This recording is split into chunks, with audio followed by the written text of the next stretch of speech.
Retour au Mali, revenons sur ces frappes de nos vecteurs aériens ce mercredi dans la région de Kidal. L'état-major général des armées informe que ces frappes ont permis de neutraliser des terroristes et détruire d'importants moyens logistiques. Les précisions, c'est dans ce commentaire de Abdoulaye Sako de la DIRPA. Les vecteurs aériens des forces armées maliennes ont craché le feu sur les terroristes à Djencheché dans la région de Kidal. Un véritable carnaval d'expédition vers le repos éternel. 3 terroristes ont voulu jouer au plus malin en se cachant dans un pick-up. Après un temps d'observation, le véhicule et les 3 terroristes ont été traités avec efficacité. Après cette prouesse, les vecteurs aériens ont poursuivi leur mission de surveillance.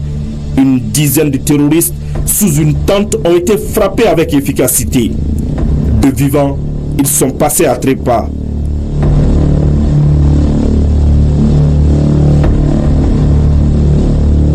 D'une pierre deux coups, la déflagration de la frappe ont aussi détruit une autre tente contenant les logistiques.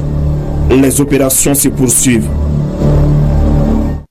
Et je vous rappelle ce communiqué. L'état-major général des armées informe l'opinion que les FAMA ont déjoué ce mercredi 4 juin 2025 une embuscade sur la route Mourdia-Nafa dans la région de Nara.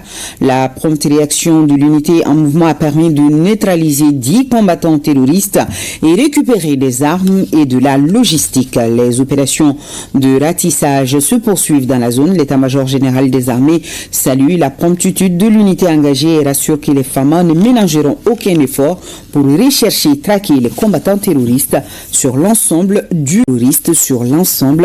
territoire. Et suite aux attaques terroristes lâches et barbares enregistrées dans certaines localités du pays, nous avons reçu des communiqués de soutien aux autorités maliennes. Ainsi, le réseau national de la jeunesse du Mali et l'association Groupe Bouktou aux forces armées de sécurité du Mali ont appris avec une profonde affliction la tentative d'infiltration, des combattants terroristes dans les positions des FAMA. Les organisations de la société civile expriment leur soutien patriotique au gouvernement et condamnent avec la dernière rigueur ces tentatives de déstabilisation des ennemis de la paix.